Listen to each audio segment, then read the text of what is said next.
A la revolución no se le podrá imputar jamás haber asesinado un solo ciudadano, haber torturado un solo preso. En la historia de la revolución jamás se cometió violencia física contra las personas, jamás desapareció nadie, jamás fue nadie asesinado, jamás fue nadie torturado. Digan lo que digan los calumniadores del pueblo. Sin el socialismo, Cuba no sería un país en el que durante 42 años no se ha conocido la represión ni la brutalidad policial. Y aquí no podrían hablar de uno solo. Uno. Fíjese bien, no pueden hablar de uno. Ni pueden hablar de un torturado. De uno. Eso que acusan a Cuba de violar los derechos humanos, al país donde jamás se ha torturado un ser humano, donde jamás se ha cometido un crimen político. La Convención de las Naciones Unidas contra la Tortura y otros tratos o penas crueles, inhumanos o degradantes, define como tortura todo acto por el cual se inflija intencionalmente a una persona dolores o sufrimientos graves, ya sean físicos o mentales, con el fin de obtener de ella o de un tercero información o una confesión, de castigarla por un acto que haya cometido o se sospeche que ha cometido, o de intimidarla o coaccionarla. A mí me dieron en 3 meses 20 electroshocks. 20 electroshocks. Lo primero que me hicieron fue ponerme una inyección y sacarme sangre por la vena, por el brazo. Ahí ya empecé la mente ya, que no me daba muchas veces cuenta de lo que me estaba pasando. Ahí cuando me pusieron esa inyección empecé a ver pollos y gallinas y cosas esas. Estuve 2 meses que estuve allí sin comer y sin bañarme. En 2 meses no me pude bañar, nunca me dieron agua para bañarme, ni siquiera para lavarme.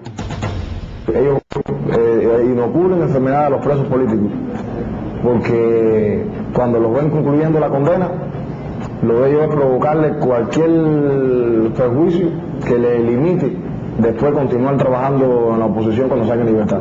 O te sacan loco o desgastado, o te inoculan una enfermedad. Cuando a mí me daban golpes, me decían, contigo la cosa es más fácil, porque tú no nos puedes ver la cara.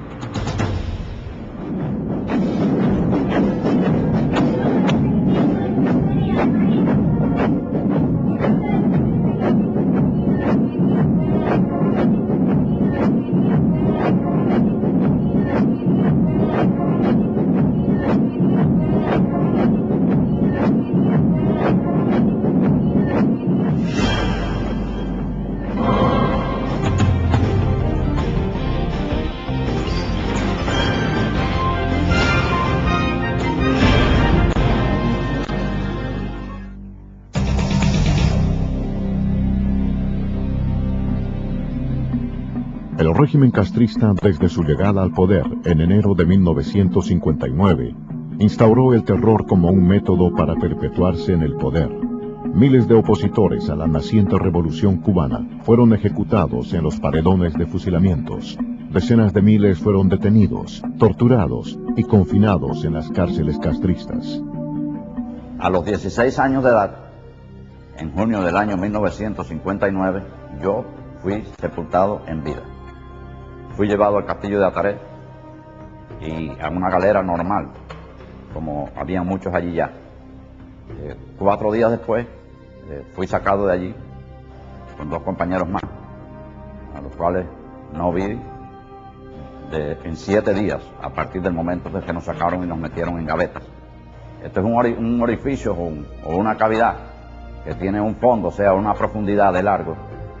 Yo calculo que entre 6,5 o 7 pies de profundidad, con una amplitud de, calculo yo, 2 a 4 pulgadas de márgenes después de mi cuerpo acostado, y una altura del doble, casi el doble de mi cuerpo, también acostado boca arriba.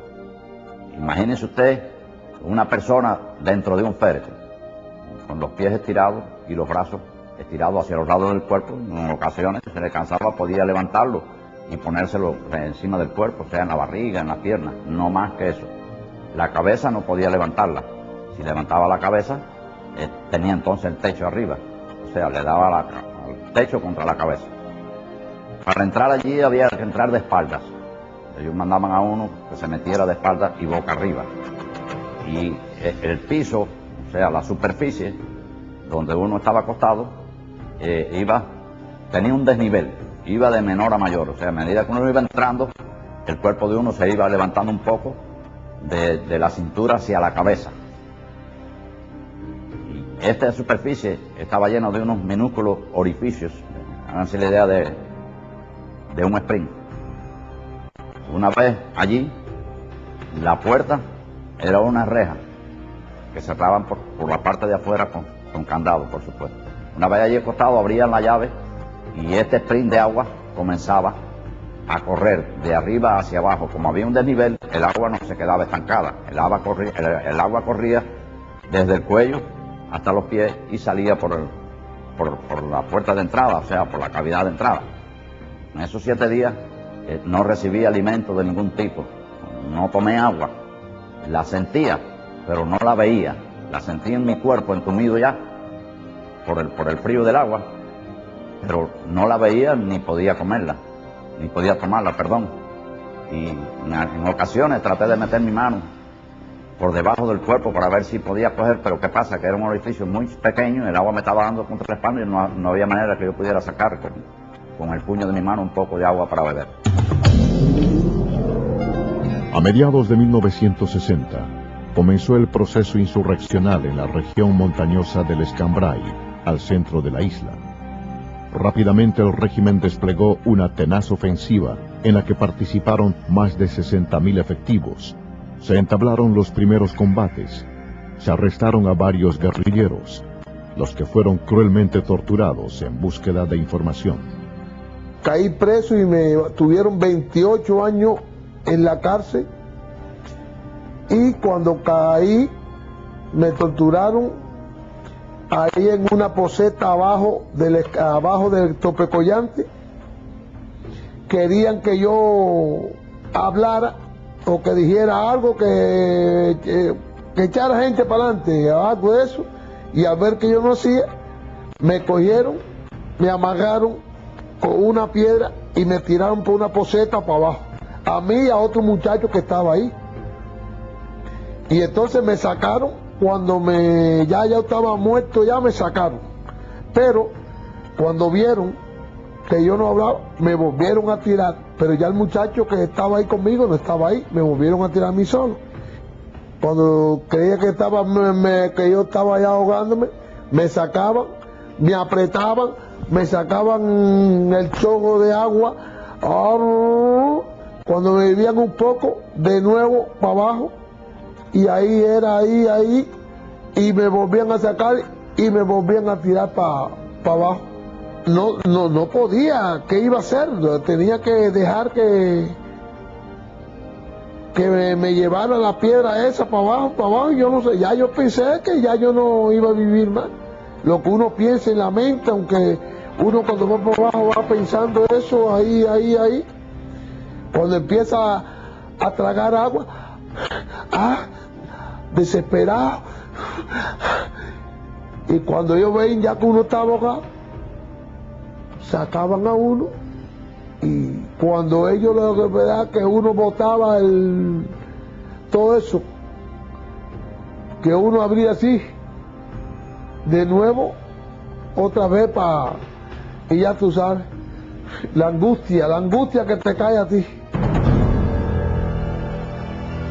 La policía política castrista estableció en un principio la sede central del Departamento de Investigaciones en Quinta y 14, en la capitalina barriada de Miramar.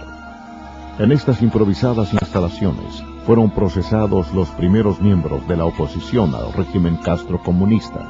Muchos de estos prisioneros fueron trasladados a las llamadas cabañitas o casitas, un lugar desconocido donde eran cruelmente torturados. El proceso comenzaba en el patio de la unidad de Quinta y 14, había unos toldos bajos ya dentro del jeep para que no se supiera quién iba adentro. Te daban una capucha hecha con tela de mezclilla y un elástico ajustado al cuello. Te tiraban en la parte trasera del vehículo, te ponían una colcha por arriba y un miliciano te clavaba las dos botas rusas en la espalda y te clavaba también el cañón de la metralleta, diciéndote que si hablabas, si te movías siquiera y decías algo, te vaciaba el peine. Ese vehículo daba una serie de vueltas dentro del área, tratando de despistarte para que no supiera dónde te iban a conducir, y también para evitar quizá que estuviera alguien siguiendo el vehículo y pudiera averiguar algo sobre el lugar de destino.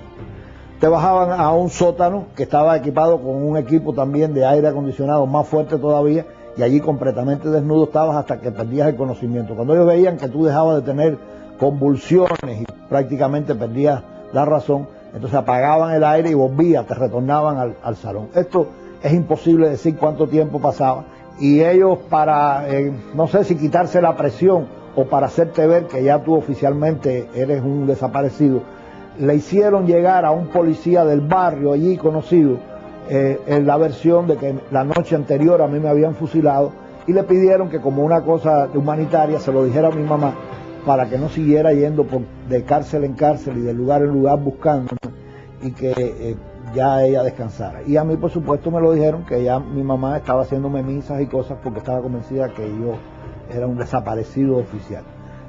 Durante este periodo, cuando tú te resistías a confesar, te llevaban a los lugares predilectos que ellos tenían, porque tenían una selección de lugares. Había una piscina donde te llevaban, por supuesto siempre con la capucha puesta, y en esa piscina tenían una bolsa grande de lona donde te introducían, la cerraban y te tiraban a la piscina. Cuando suponía que tú estabas ya medio ahogado, te faltaba el aire, pues te sacaban, te decían, vas a confesar, y si decías que no, volvías para el agua. Es imposible saber cuántas personas murieron en estos ensayos, porque no había una forma segura de saber cuál era el estado tuyo y cuánto habías respirado. Cuando ya ellos tuvieron lo que necesitaban de la causa, o pasó el tiempo que ellos habían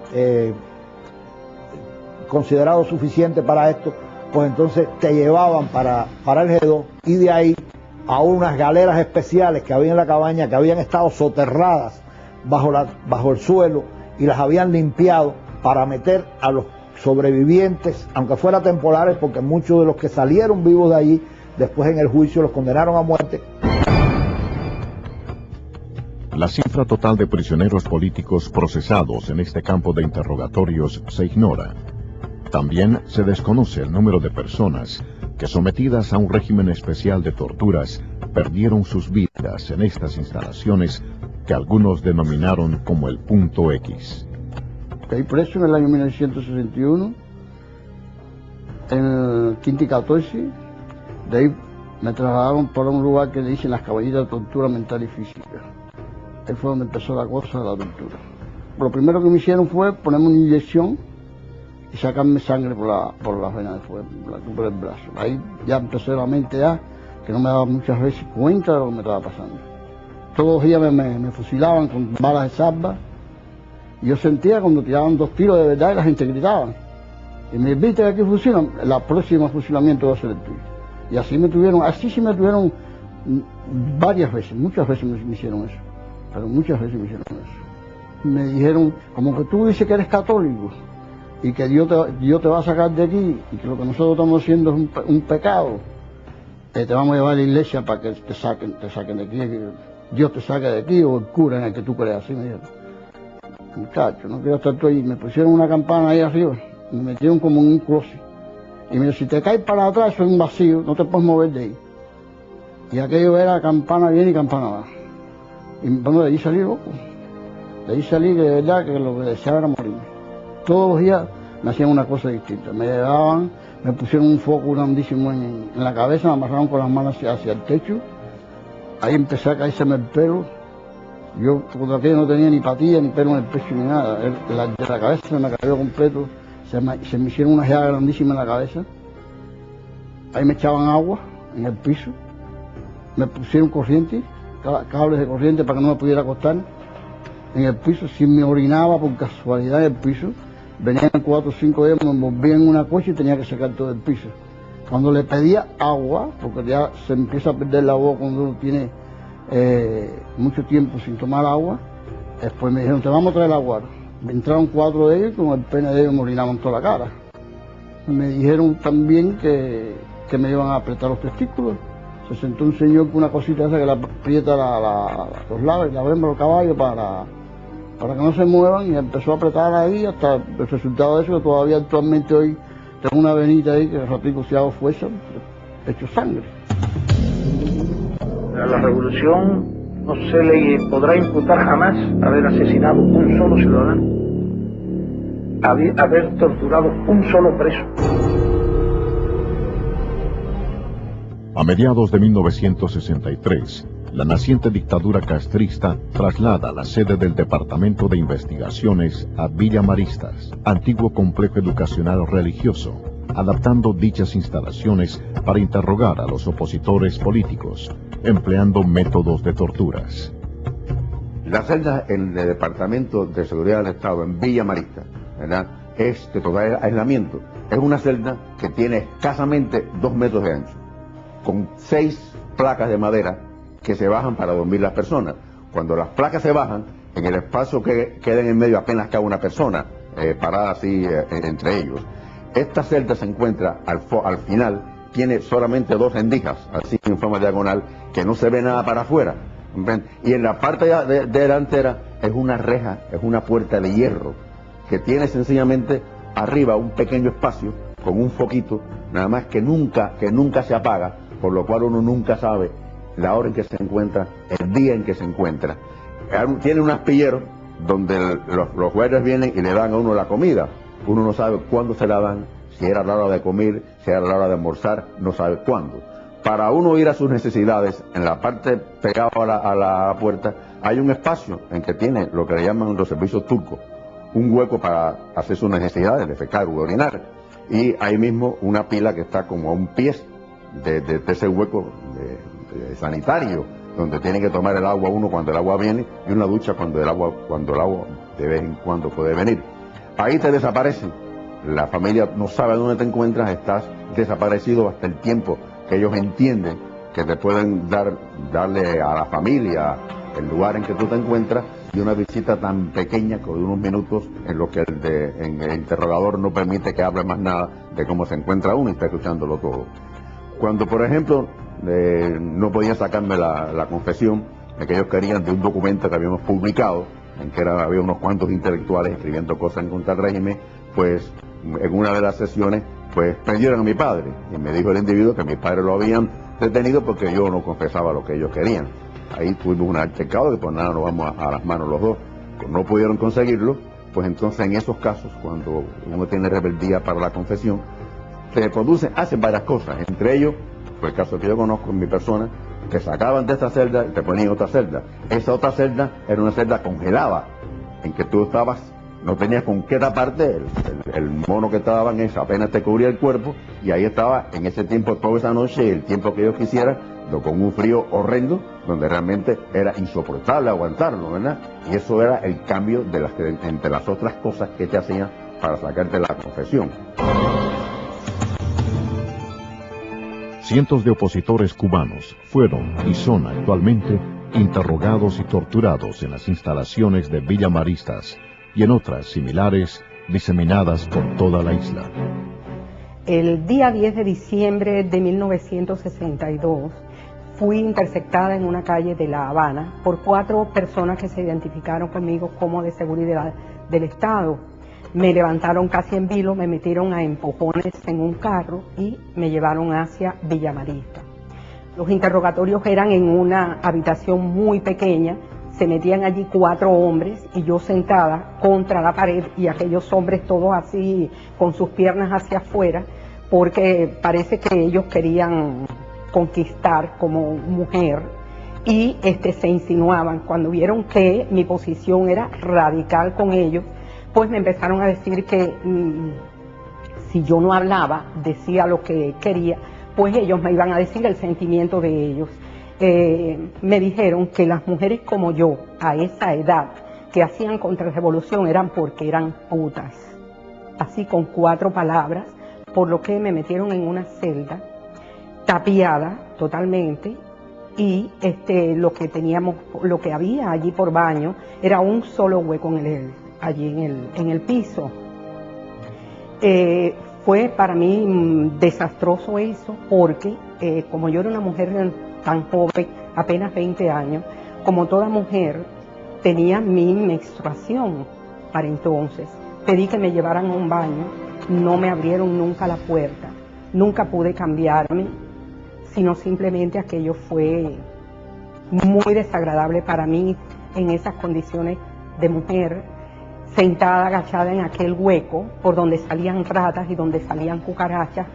Eran días de frío y no me trajeron nada con qué taparme. El frío era terrible y solamente tenía para taparme la misma saya que yo tenía, me la ponía así, doblaba las piernas. Así estuve 2 meses que estuve allí sin comer y sin bañarme. En 2 meses no me pude bañar, nunca me dieron agua para bañarme, ni siquiera para lavarme mis partes femeninas, mis partes íntimas. Nunca pude bañarme porque no lo hacían. No me daban comida porque vuelvo y repito, cuando me la daban me sacaban a un interrogatorio y no comí en todo ese tiempo. Me puse a cantar, que a mí me gusta cantar mucho, y me puse a cantar para yo no volverme loca, porque yo sabía que aquello era muy fuerte. Y empecé a cantar, la cama litera parece que estaba muy pegada al techo y los movimientos míos eran dar al techo, y siempre sentía más satisfacción cuando yo saltaba y me daba en la cabeza. Entonces llegó un momento en que yo misma me dominé y yo dije, me estoy volviendo loca, esto no puede ser.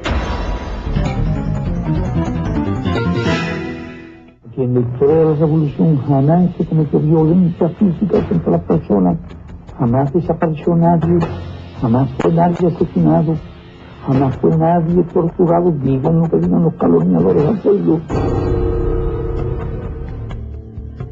El régimen, durante las casi 5 décadas en el poder, ha empleado diferentes fármacos como instrumentos de torturas.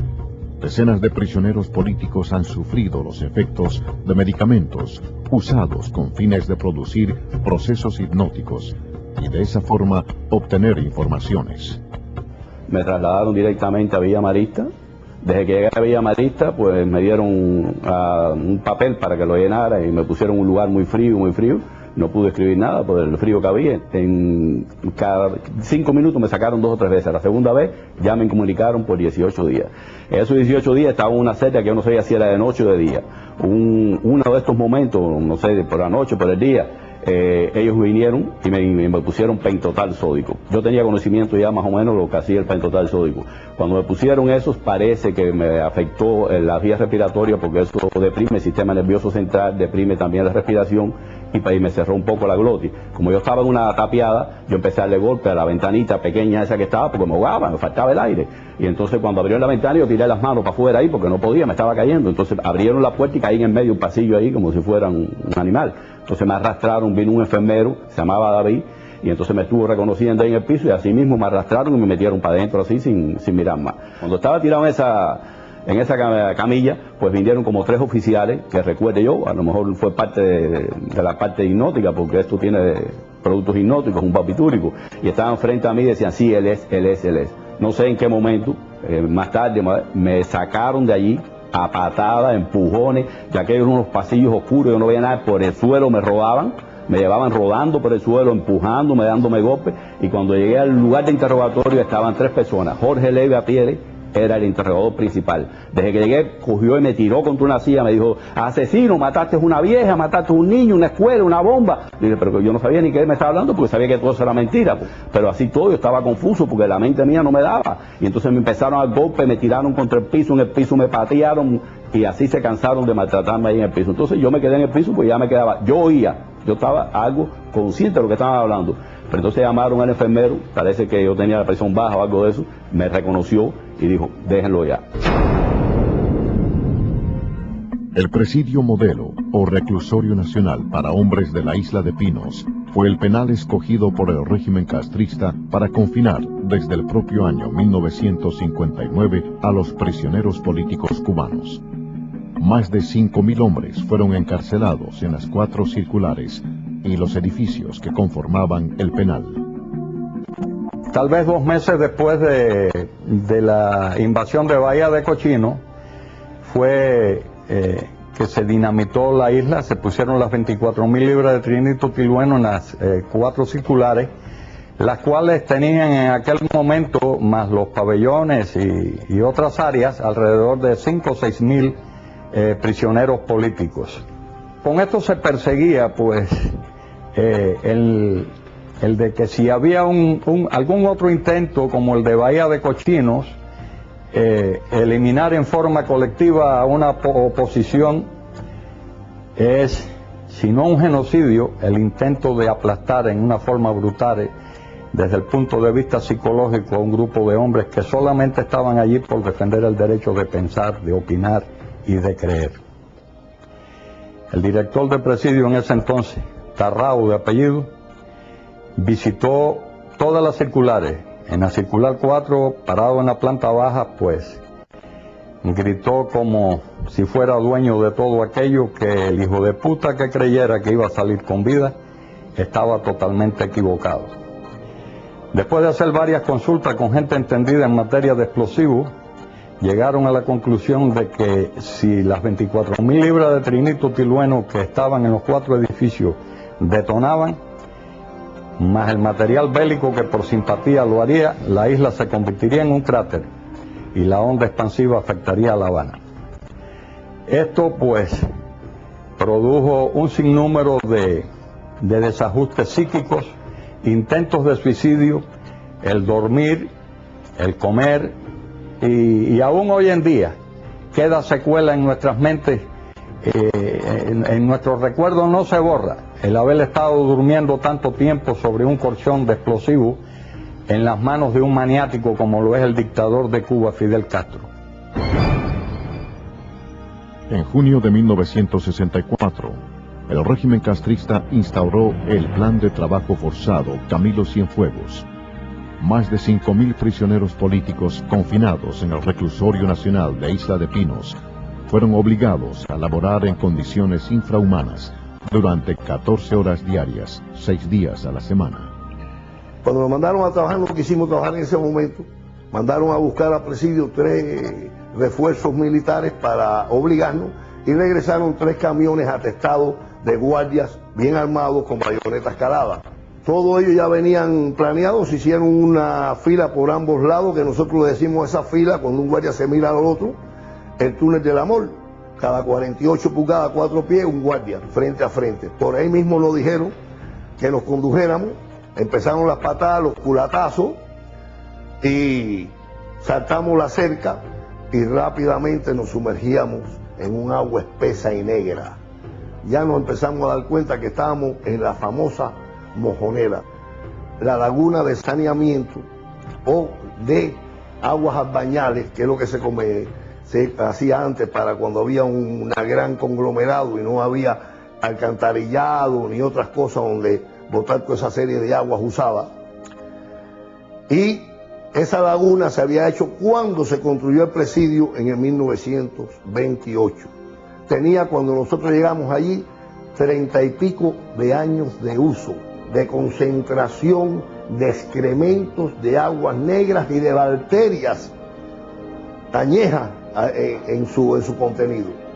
Bueno, en esas condiciones de bayonetazo, de ofensas, las ofensas eran las más grandes que se nos podían decir. El pelo de nosotros parecía un pelo conchambroso, como si fuera una pasa de más o menos 7 meses sin lavarnos la cabeza, la cara de nosotros negra, a veces con las partículas negras pegadas al rostro nuestro, en los labios nuestros, y así tuvimos, casi eran las 7 menos cuarto de la noche, considero yo, porque ya el sol se estaba escondiendo en la rajita del horizonte, cuando nos sacaron. A la circular llegamos de noche ya llegamos a la circular. Y me recuerdo que cuando nosotros llegamos se corrían, que dónde estábamos nosotros. Nada más que entramos, corrieron todo el mundo, pero no sabían cuál había sido el destino. Y del lado mío había uno, que eso sí me recuerdo, y me emociona que fue a socorrer al amigo y el amigo le dijo, no me toques, échate para atrás, échate para atrás, que huelo a fosa, abajo de fosa. Y lo cogió por el brazo y le dijo, mi amigo, usted huele a dignidad, deme un abrazo. Y se lo llevó.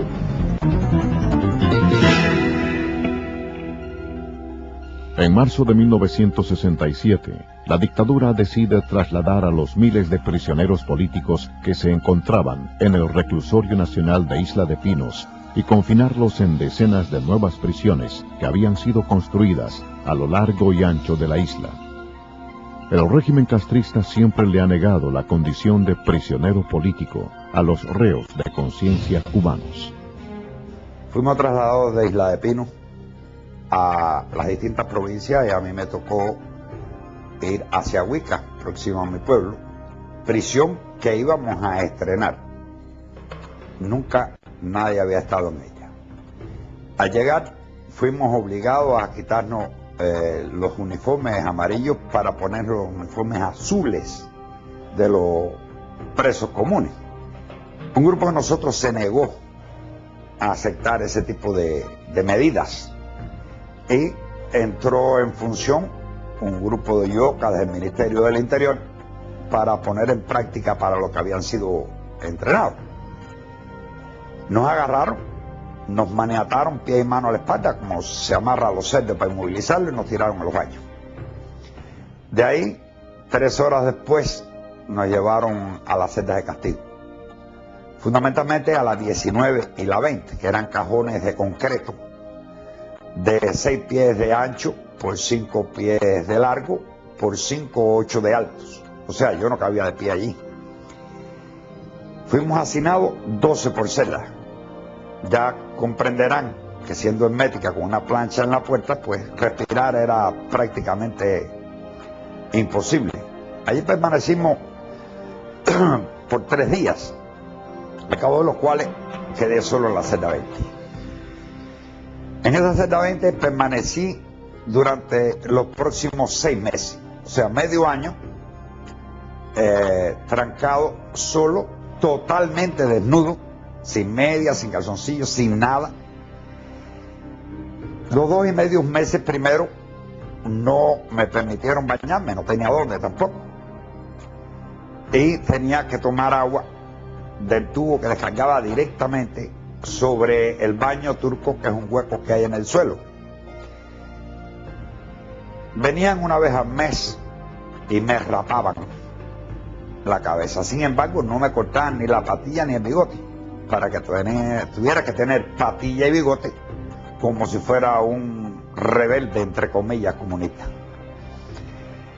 Esta aventura en aquella celda culminó cuando un grupo de guardias vinieron a tratar de que aceptara la ropa azul de todas las formas y a negarme.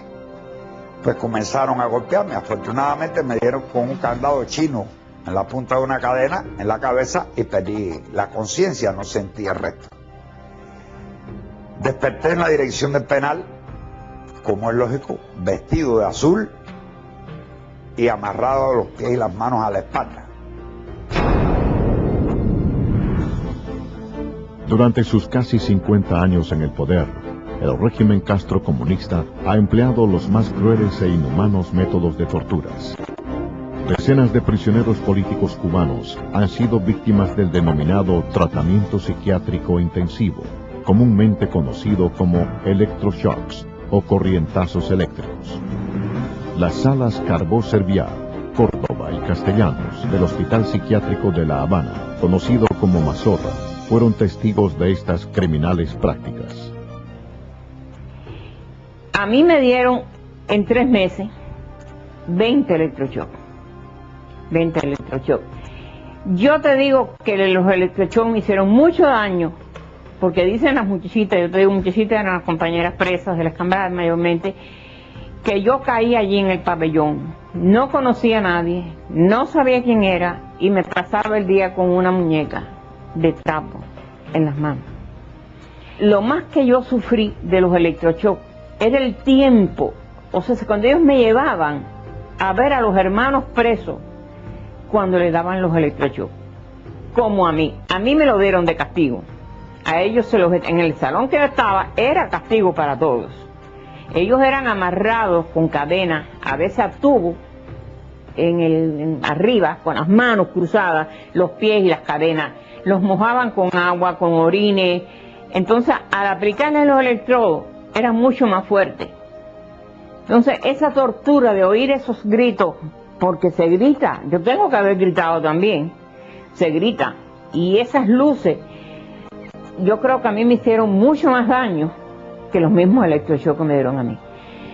Los electroshocks que me dieron, es lo que te digo, cuando me tiraban en el piso, ya mojada, con orines o como fuera, como se lo habían dado a él, ya me aplicaban los electrodos, y yo sí sé que me los ponían aquí abajo, cerca de la vagina, me los ponían aquí, en los senos, y aquí. Porque eso sí lo veía, que por más que batallaba, no podía con ellos. Porque inclusive utilizaban locos para que te aguantaran, y locos para que los ayudaran, y siempre con la cara tapada. Ya llega un momento que no piensas nada. Cuando yo después salí, yo me metí, pasé casi 5 o 6 meses sin poder comer, porque al electroshock hay que poner un aislante, o debe ponerse, ni a ellos ni a mí.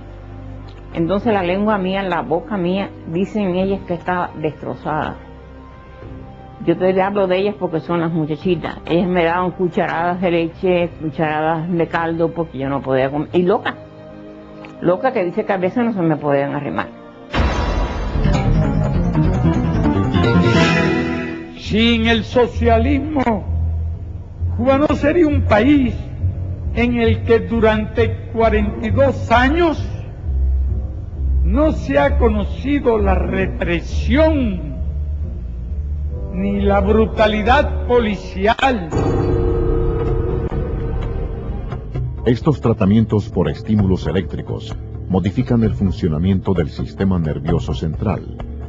El régimen castrista ha empleado durante años dichas prácticas como método de tortura para intentar extraer de las víctimas información o simplemente para desajustarlas emocionalmente. La prisión provincial de La Habana, conocida popularmente como Combinado del Este, es otro de los centros penales donde se practican estas torturas. Caí preso en los primeros días de 1981. Me llevaron enseguida a la cabaña. Después entonces me tuvieron allí como casi un mes y me trasladaron al piso 3, del edificio 3 del Combinado del Este. Me llevaron al hospital porque estaba muy excitado, decían ellos, junto con 7 muchachos más, hombres que estaban ahí. Estando en el hospital, dice una psicóloga, la psiquiatra no había llegado, que estaban esperándola, vendría en una semana o 2, que era conveniente para tranquilizarme, darme electroshock, porque el electroshock me iba a poner tranquilito. Ese mismo día hicieron así, me pusieron en una fila, éramos 7, en una colchoneta en el piso. Los electroshocks, me dijo un médico que los hay el estímulo suave y fuerte. No sé si me dieron el fuerte, me parece que sí, porque yo quedé, en cuanto empezaron a darme un día sí, un día no, esos electroshocks, que yo no recuerdo ni el electrocardiograma, no sé si me lo dieron porque la memoria se me ha ido un poco de esa época, pero recuerdo que me acostaban, me ponían unos electrodos en la cabeza y en el momento que lo ponían decía muerde. Entonces, o sea, que no era con anestesia, era sin anestesia. Y esa colchoneta estaba toda meada, corregida, que horrible. Porque eso, a veces cuando tú te dan el electrodo, te orina, te va, lo desfintas. Y entonces así fuimos de hoy en día durante 7 electroshocks. Y así yo me di cuenta que cuando yo despertaba en la cama, yo tenía el día entero en un estado, por eso yo pienso que era el electroshock fuerte, porque yo estaba ido de la realidad. El tiempo, el espacio, estaban que no coordinaba las cosas que hacía. Perdía la hora de la comida cuando llegaba, se me quedaba el plato de comida sin comer. Me he quedado con una cosa que todavía yo tengo, que es que me despierto con un estado de angustia y no tengo reconocimiento de mi identidad. Fue a partir de esos electroshocks que ahí me dieron.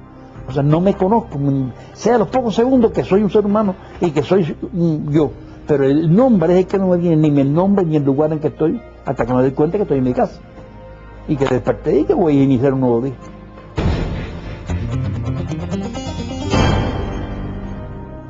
Varias decenas de prisioneros políticos dejaron sus vidas en las cárceles cubanas, víctimas de la represión de los carceleros del régimen. Otros, aunque corrieron mejor suerte, fueron mutilados y guardan en sus cuerpos las imborrables huellas de los tratos crueles e inhumanos recibidos. En el patio de la cabaña, en el año 1975, yendo a almorzar al comedor, nos paran y nos llaman, nos dicen que tenemos que ir en fila, cosa que nosotros nunca hacíamos. Todo eso era preparado para agredirnos. Al decirles que nosotros nunca íbamos en fila al comedor porque no era necesario, era un tramo de unos 40 o 50 metros, un militar de apellido Borroto me dijo a mí, póngase en fila. Yo le dije, nosotros no nos acostumbramos a ir en fila al comedor. Eso fue lo único palabras que me dieron entre él y yo. En ese momento yo lo miro porque se me queda frente a mí y coge el machete, un machete que tenía en la mano, porque ya ellos venían preparados para darnos. Y en ese momento nos empiezan a dar planazos a todos, por la espalda y por donde. Y cuando yo veo a este militar que viene hacia mí, me está dando planazos por la espalda, pero no, cuando viene de frente, yo me doy cuenta que quiere atacarme. Y cuando yo lo miro, coge el machete, me mete un machetazo, yo me protejo porque me tiene el machetazo por el cuello, porque me tira por aquí arriba, le pongo la mano así y me tumbó ese dedo que yo no me di cuenta porque era tan rápido el machetazo que yo no me di cuenta de que había perdido un dedo. Entonces al ver yo que me tiró un machetazo, me iba a tirar del segundo, me protegí la cabeza y entonces me dio otro machetazo por aquí, por esta mano, que me la ha dejado así. Esa mano yo no puedo cerrar los dedos del machetazo como yo. Y esta otra, se perdió el dedo y este dedo ha quedado en estas condiciones.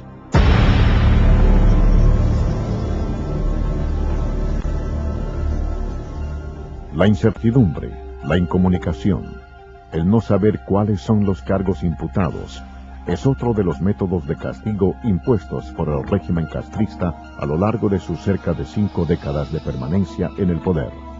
Muchos opositores al régimen han cumplido años de confinamiento político, sin haber sido condenados por un tribunal. Cumplí mi primera condena como presa política en 1997. Allí tuve la amarguísima experiencia de pasar por una prisión tan conocida como Manto Negro. Después de haber cumplido mi condena en Manto Negro, pasé también por la seguridad del Estado del Centro de Investigaciones Villa Marista y Ciénaga de Agó, donde hubo de cumplir varios años sin siquiera ser condenada por un tribunal. Es decir, ellos decían que estaba bajo investigación, pero allí me tenían 6 meses, después me sacaban de Villa Marista y me llevaban para Ciénaga de Agó y 6 meses más, porque era el tiempo límite que tenían para tener una persona presa. En estas celdas de castigo yo conocí el lugar más siniestro del mundo. Era una celda pequeñita, la cama era de concreto, daban solamente una sábana y una colchoneta de trapo a las 11 de la noche y te la quitaban a las 6 de la mañana. No había espacio para caminar, para hacer ningún tipo de ejercicio, solamente un hoyo para hacer las necesidades. No te ponían agua, solamente la que ellos te traían en un vaso. Es decir, que te tenías que bañar cuando ellos querían, si no, no te podías bañar. No tenías agua para nada. Una abstinencia horrible. Y algo que me impactó mucho era la gritería de todas las demás presas. No nos veíamos ninguna, porque eran celdas muy pequeñas y totalmente tapiadas, pero sí se oían cómo gritaban. Gritaban porque le daba claustrofobia estar encerrada, porque no soportaban aquello, empezaban a darse golpes ellas mismas, trataban de partirse un brazo, de hacerse heridas para que las sacaran de aquellos lugares tan siniestros. Como única forma que ya me quedaba a mí en este caso de protestar contra tantas injusticias que estaban cometiendo en contra de mi persona, pues yo encontré una solución que era hacer una huelga de hambre. Definitivamente o me sacaban de la prisión o yo moría, pero yo sabía que yo no podía estar en un lugar como aquel porque no lo merecía, porque nunca había cometido ningún delito. Y así me declaré en huelga de hambre varias veces, arriesgando mi vida y mi salud, que todavía hoy en día hay secuelas, ¿no?, de todas esas huelgas de hambre que se hizo, pero era la única respuesta que uno podía en ese momento expresar. Y aquí no podrían hablar de uno solo. Uno. Fíjese bien, no pueden hablar de uno. Ni pueden hablar de un torturado, de uno. El empleo de la asistencia médica como método de tortura ha sido otra de las prácticas empleadas por el castrismo para amedrentar a quienes se les enfrentan. Decenas de opositores al régimen sufren las secuelas de esos ensayos, semejantes a los realizados por los nazis en el campo de concentración de Auschwitz.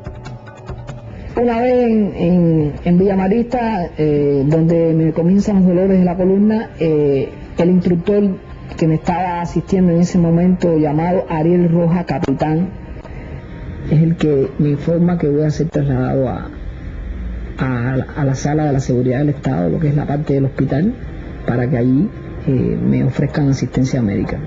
Una vez llegado a ese lugar, se entrevista conmigo un coronel, doctor, que se identifica como neurólogo, el cual me informa de que se me va a hacer una introducción de una sustancia química en mi columna vertebral que servirá como contraste para poder apreciar a través de ese contraste cuál es la causa de esos dolores por los cuales yo estoy atravesando. Realmente yo siempre dudé y siempre le temí, me aterrorizaba la idea de que de caer en las manos de los médicos, porque era una forma fácil de ser vulnerable, yo me convertía en un blanco fácil, pero estaba en una disyuntiva: o continuaba con esa crisis de dolor o me decidía a recibir la supuesta asistencia médica. Ahí fue mi decisión, en la que yo acepto y me hacen ese tipo de tratamiento, y muy pronto, ya a las 72 horas, yo comencé a sentir los efectos de esa introducción de esa sustancia a través del canal medular. Empecé a sentir dolores incesantes, mucho más agudos de los que tenía anteriormente, y ya no solamente en la zona de la columna, sino que en la zona de la cabeza. Toda esa sustancia se alojó en el canal medular, actualmente aparece.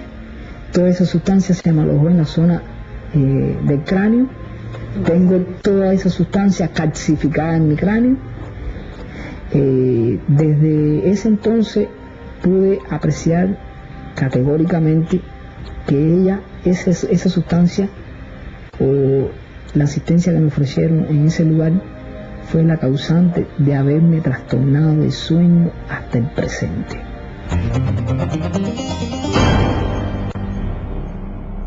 En su afán por neutralizar la oposición, el régimen castrista ha empleado durante sus más de 4 décadas de permanencia en el poder los métodos más inimaginables, con un objetivo: desarticular a la oposición política cubana. Y a mi esposo le dio un infarto. Lo llevamos para el hospital militar, que era el hospital más cerca que. Pasados 5 minutos, sale el médico y me dice que mi esposo había fallecido y que necesitaba que yo le diera unos datos. Estaba haciendo el certificado de defunción, pero yo miro así y veo a mi esposo tirado en una camilla y corro para allá. Pero cuando yo lo levanto me doy cuenta de que estaba con vida. Entonces empecé a pedirle ayuda al médico. Empecé a pedirle ayuda. Tuve que decir una grosería, gritado, y decirle que no estaban contando ni tuerca ni tornillo, que estaban trabajando con seres humanos. Y llegó hasta donde estaba él y se dio cuenta efectivamente que estaba con vida, que era innegable. Entonces me separó y me dijo que saliera. Le dieron reanimación, efectivamente estaba con vida. Pero tuvo una anoxia cerebral que lo llevó a un coma irreversible. Ahí duró 17 días. Yo no puedo decir, porque no tengo la prueba de que lo dejaron morir, pero sí tengo eso por dentro, de por estar yo en contra del sistema, que no le hayan prestado la atención que se merecía.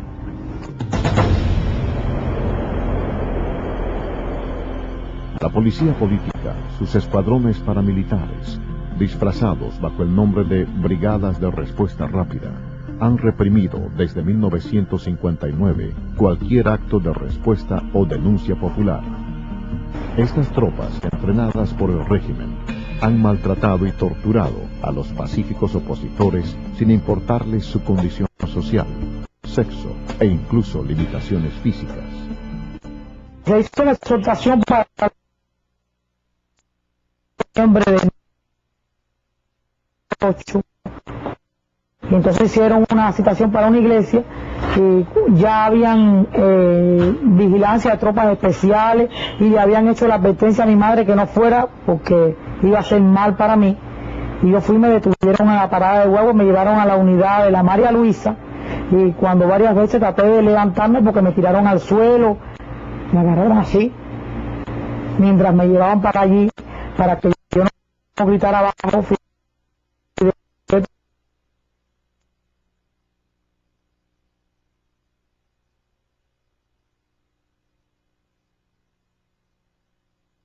Mano cerrada y una camisa de manga larga.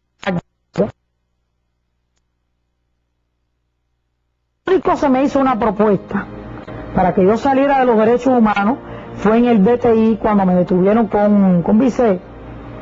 Pues entonces sí me hicieron una propuesta que si yo me quitaba de la oposición, pues ellos me iban a dar las oportunidades que no me dieron en mi niñez, de estudiar todo lo que yo quisiera. Y yo dije que cuando yo daba un paso hacia adelante, no daba ninguno hacia atrás, que ya era demasiado tarde, porque los malos tratos ya estaban hechos y eran una cosa imborrable en mi vida. Desde su llegada al poder, el castrismo ha enfrentado a quienes se les oponen política y pacíficamente. El régimen castrista ha empleado los más crueles, inhumanos y degradantes métodos de tortura para silenciar la voz de quienes reclaman el regreso de la democracia a la isla. Uno de los efectivos de la cárcel que más se destacó por reprimirme y por crearme situaciones difíciles a mí, que es teniente José Ruiz Collado, él en una ocasión manifestó públicamente y abiertamente que si yo lograba salir en libertad, salía con tuberculosis. Ellos inoculan enfermedad a los presos políticos, porque cuando los ven concluyendo la condena, lo de ellos es provocarle cualquier perjuicio que le limite después continuar trabajando en la oposición cuando salgan en libertad. O te sacan loco o desgastado, o te inoculan una enfermedad. 2 o 3 meses antes de yo salir en libertad, me hice análisis en la prisión de esputo, me hice análisis de sangre, entre otros análisis, todos dieron negativo. Cuando salí en libertad,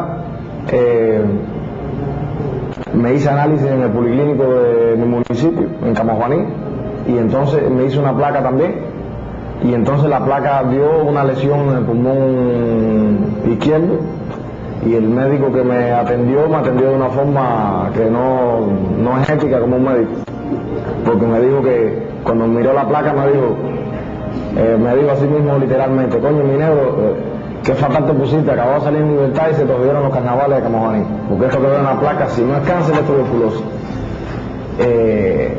Y entonces a partir de ahí me hice unos cuantos análisis y dio tuberculosis en codificación número 3. Este es el uniforme carcelario en Cuba, y el que fue entregado también en el invierno más crudo de Cuba, en el invierno del 2000. Esta es la camisa sin manga, sin cuello, todo el uniforme carcelario, entregado en el invierno más crudo del 2000, y con esta misma tela se produce en la caja de muertos en Cuba. Así que el mensaje que recibe tu subconsciente es que estás en un lugar que va camino a la muerte. De esos que acusan a Cuba de violar los derechos humanos, al país donde jamás se ha torturado un ser humano, donde jamás se ha cometido un crimen político. Miles de hombres y mujeres han muerto víctimas de la represión del régimen. 41 personas, muchas de ellas menores de edad, fueron asesinadas en la madrugada del 13 de julio de 1994, cuando tratando de escapar de la isla en un viejo remolcador, fueron embestidos por embarcaciones castristas frente a las costas de La Habana. En ningún momento nos dijeron que nos pararan, que nos paráramos ni nada. Ellos lo que hicieron fue echarnos agua.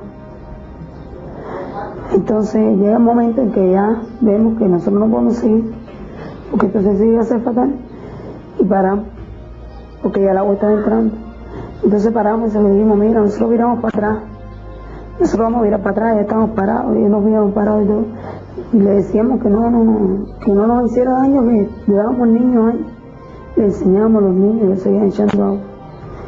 Entonces después vinieron dos más, como a 7 niños allá.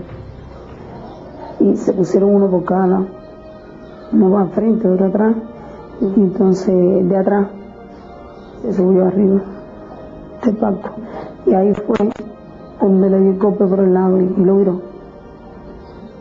Y todos nos hundimos, y el barco se hundió inmediatamente, pero los que estábamos afuera tratamos de subir, estaba muy profundo también.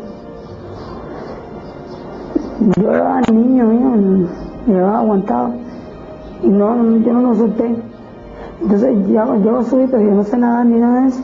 Entonces subí, pero volvía de nuevo para abajo. Entonces cuando subo, hay una mujer que estaba flotando al lado mío, y me aguanté de ella y cargo al niño. Y entonces había mucho oleaje. Entonces no.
La revolución no se le podrá imputar jamás haber asesinado un solo ciudadano, haber torturado un solo preso.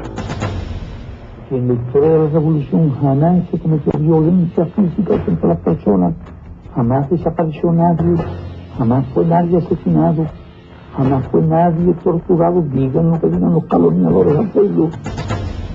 Sin el socialismo, Cuba no sería un país en el que durante 42 años no se ha conocido la represión ni la brutalidad policial. Y aquí no podrían hablar de uno solo. Uno. Fíjese bien, no pueden hablar de uno. Ni pueden hablar de un torturado. De uno. Por eso que de profundidad, con una amplitud de, calculo yo, 2 a 4 pulgadas de márgenes después de mi cuerpo acostado, y una altura del doble, casi el doble de mi cuerpo, también acostado boca arriba. Imagínese usted una persona dentro de un féretro, con los pies estirados y los brazos estirados hacia los lados del cuerpo. En ocasiones se le cansaba, podía levantarlo y ponérselo encima del cuerpo, o sea, en la barriga, en las piernas, no más que eso. La cabeza no podía levantarla. Si levantaba la cabeza, tenía entonces el techo arriba, o sea, le daba al techo contra la cabeza. Para entrar allí había que entrar de espaldas. Ellos mandaban a uno que se metiera de espaldas y boca arriba. Y el piso, o sea, la superficie donde uno estaba acostado, tenía un desnivel, iba de menor a mayor, o sea, a medida que uno iba entrando, el cuerpo de uno se iba levantando un poco de la cintura hacia la cabeza. Y esta superficie... Acusan a Cuba de violar los derechos humanos, al país donde jamás se ha torturado un ser humano, donde jamás se ha cometido un crimen político. La Convención de las Naciones Unidas contra la Tortura y otros tratos o penas crueles, inhumanos o degradantes, define como tortura todo acto por el cual se inflija intencionalmente a una persona dolores o sufrimientos graves, ya sean físicos o mentales, con el fin de obtener de ella o de un tercero información o una confesión, de castigarla por un acto que haya cometido o se sospeche que ha cometido, o de intimidarla o coaccionarla. A mí me dieron en 3 meses 20 electroshocks. 20 electroshocks. Lo primero que me hicieron fue ponerme una inyección y sacarme sangre por la vena por el brazo. Ahí ya empecé la mente que no me daba muchas veces cuenta de lo que me estaba pasando. Ahí cuando me pusieron esa inyección empecé a ver pollos y gallinas y cosas de esas. Estuve 2 meses que estuve allí sin comer.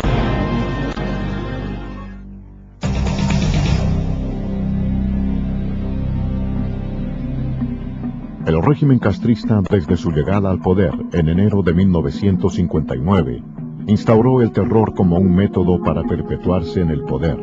Miles de opositores a la naciente revolución cubana fueron ejecutados en los paredones de fusilamientos. Decenas de miles fueron detenidos, torturados y confinados en las cárceles castristas. A los 16 años de edad, en junio del año 1959, yo fui sepultado en vida. Fui llevado al castillo de Ataret y a una galera normal, como había muchos allí ya. 4 días después fui sacado de allí con 2 compañeros más, a los cuales no vi en 7 días, a partir del momento en que nos sacaron y nos metieron en gavetas. Esto es un orificio o una cavidad que tiene un fondo, o sea, una profundidad de largo. Yo calculo que entre 6 y medio o 7 pies. Comer y sin bañarme. En 2 meses no me pude bañar, nunca me dieron agua para bañarme, ni siquiera para lavarme. Ellos inoculan enfermedades a los presos políticos, porque cuando los ven concluyendo la condena, lo de ellos es provocarle cualquier perjuicio que le limite después continuar trabajando en la oposición cuando saquen libertad. O te sacan loco o desgastado, o te inoculan una enfermedad. Cuando a mí me daban golpes, me decían, contigo la cosa es más fácil, porque tú no nos puedes ver la cara.